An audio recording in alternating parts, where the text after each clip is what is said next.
You're charged with theft under $2,500 enhanced. That's a state jail felony. The range of punishment is anywhere from 180 days up to 2 years in the state jail facility and up to $10,000. CR 4011, State of Texas versus Talitha Anna Delvis Perales. Can I have parties announced for the record for the state? Laura Metzel for the state. For the defense? Council Mitchell for the development. All right. And are you Miss Perales? Yes. All right, defense, I'm showing you what's entitled discovery acknowledgement. Have you received all the discovery in this case and did you review it with your client? I have, Judge, and I did. Court will find that the state is in compliance with discovery.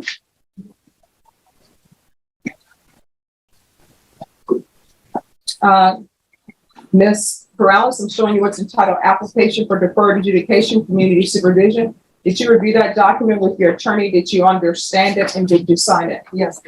Next, I'm showing you what's entitled true bill of indictment. Did you review that document with your attorney? Did you understand it? Yes.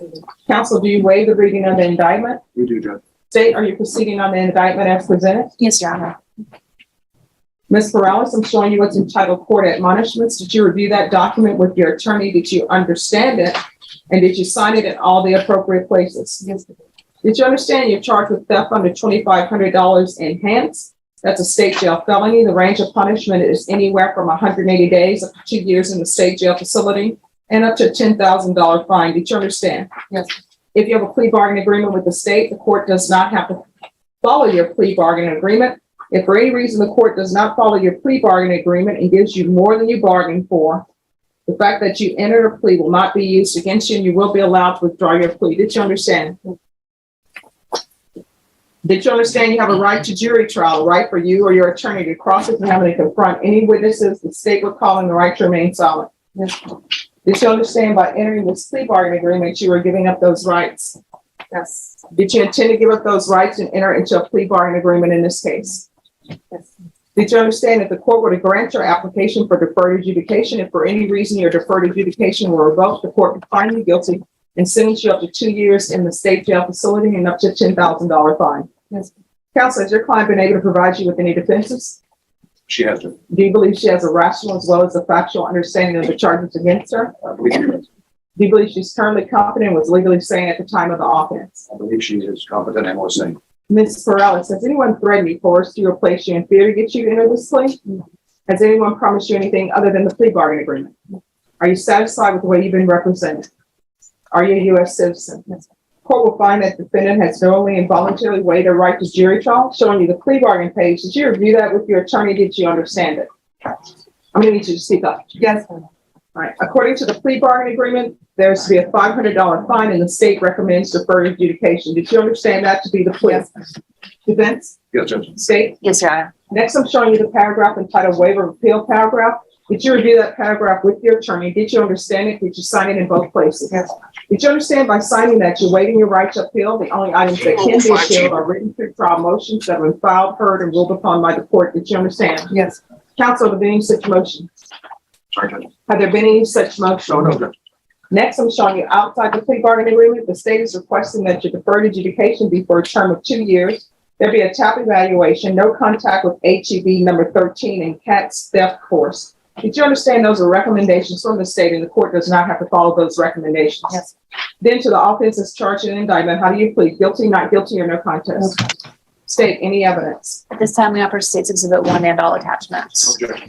Ms. Perales, I'm showing you what's entitled waiver and consent to stipulation of testimony and stipulations. I found a few places near you. Your attorney. I'm sorry, Judge, I didn't quite hear you. Fine. I'm showing you what's entitled waiver and consent to stipulation of testimony and stipulations. Did you review that document with your attorney? Did you understand it and did you sign it in all the appropriate places? Again, did you understand you have a right to jury trial, a right for you or your attorney to cross-examine and confront any witnesses the state would call in the right to remain silent?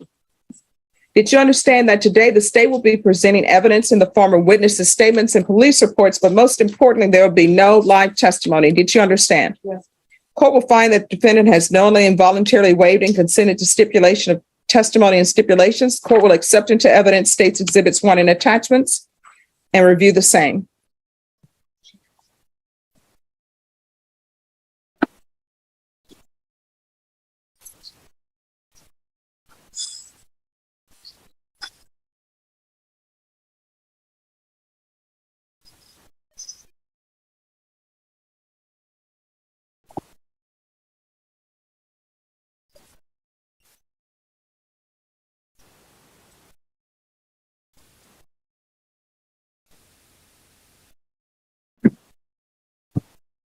All right, after reviewing state's exhibits 1 and attachments, the court will find there is sufficient evidence to find you guilty. However, the court will defer finding of guilt as you've applied for deferred adjudication. Are you proceeding with sentencing? And we'd like to do that today, Judge, if we can. Anything you wish to say on behalf of your client? Judge, obviously, we're asking the court to follow the plea bargain. After meeting with Mr. Villas a couple times, I've been doing this a long time, but I think she truly understands the stealing stuff has got to stop. And once she got out on bond, if I can approach to show the court, she's been attending. Any objections to the court reviewing this? No, Your Honor. She's been doing that since she got out on bond. And Mhm. she's tells me today that that's really helped her to try to break this pattern of stealing. All right, anything you wish to say? That I am very sorry, and I am in compliance with the mental health care. And Okay, why were you stealing? I don't understand. I guess I don't know. I was just doing some crazy things. And now I mean, I'm what you selected, I mean, at least it appears to be health conscious. There's the watermelon bowl. There is the chef salad. I mean, the lunch meat, people never know what they put in meat these days. A black t-shirt Well, yeah, but I mean, and biologed products. Those are expensive. I was at the time just going to divorce. I didn't have the money, which is no excuse, but I needed to be on my medication, and I was doing some crazy thinking. So why have you been stealing in the past? And mind you, these questions I ask, it's not designed to embarrass anyone, but I'm trying to figure out what your thought processes are, because I needed to be. I'm on my trying to figure out medication. what your thought processes are so that we won't be back here again. I wasn't on my medication, and I have been needed to be on my medication. What medication? Abilify, and they have me something for a PTSD.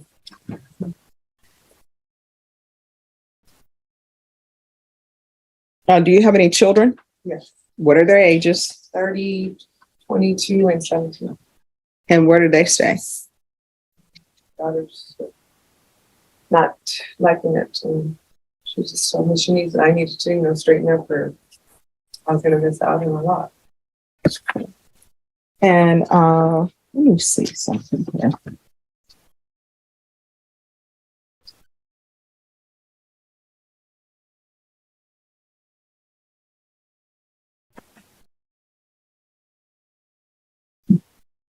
Why were you late for court today?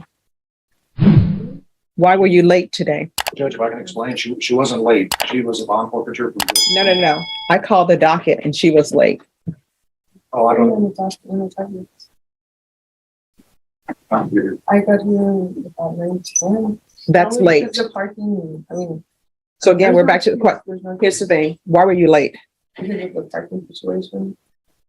I don't have money, a whole lot of money, so I had to park somewhere far and to walk. Really, there's no excuse for that. All right. So who do you live with? I'm staying in between my daughter's house and my car, How old are you? 49. Here's the thing. Parents really shouldn't be dependent on their children for a place to live. So why are you living in your car and at your daughter's I house? was recently divorced and, yeah, Okay. So you didn't have plans in place for that? no, nobody but my daughter. Well, here's the thing. Your daughter has her own life to live, and I don't think your daughter had plans to have her adult mom living with her. She doesn't, but she did. I mean, offer me a place to stay, so I took. I have a big enough home, and she's able to help me. Do you have employment? No, not right now. Why not? Well, because I'm disabled, and they're trying to help me. What is your disability? I'm on mental issues right now. And what is your diagnosis? PTSD, bipolar disorder, manic depressive. I have letters from my case managers. All right. Is there anything else from either side? No, Judge. Nothing from the state, Your Honor. All right. That's going to be a $500 fine. That'll be probated. 2 years deferred adjudication. Proof of employment or disability within 30 days, you're going to be allowed to live with your daughter if she'll have you for 90 days. At that time, you need to make arrangements to live elsewhere. Which You I understand? have a letter saying that I am in that hospital. So probation, she's only supposed to be with her daughter for 90 days. After that, she needs to have her own place. Yeah, sure.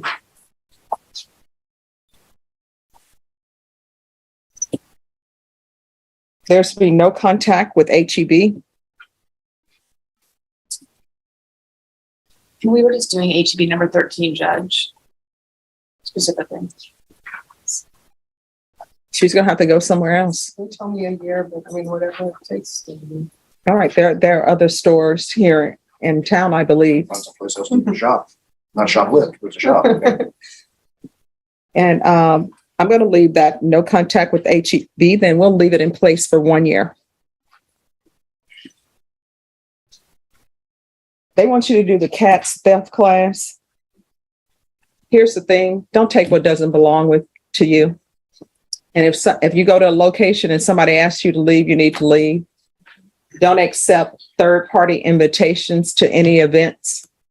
If you do those things, life will go easy for you. You understand? Yes, I do. There's to be regular reporting by Zoom or in person.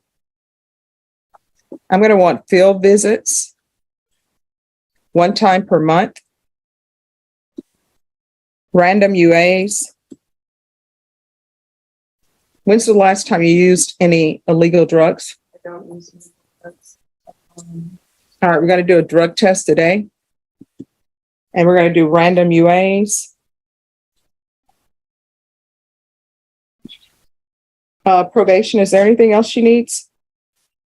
Your Honor. No. All right, is there anything else you need from the court in order to be successful? All right, and I'm going to recall the warrant. I'm going to show you what's entitled Trial Court Certification of Defendant's Rights to Appeal. Did you review that document with your attorney? Did you understand it? And did you sign it? Yes.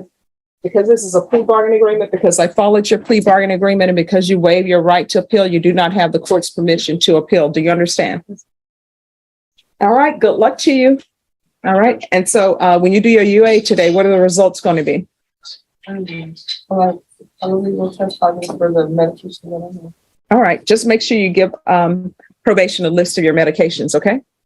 All right, thank you. Oh, and probation, see maybe Mick evaluation. This courtroom hearing centers on a defendant charged with theft under $2,500 with enhancement, a state jail felony carrying a potential sentence of 180 days to 2 years in state jail, and a fine of up to $10,000.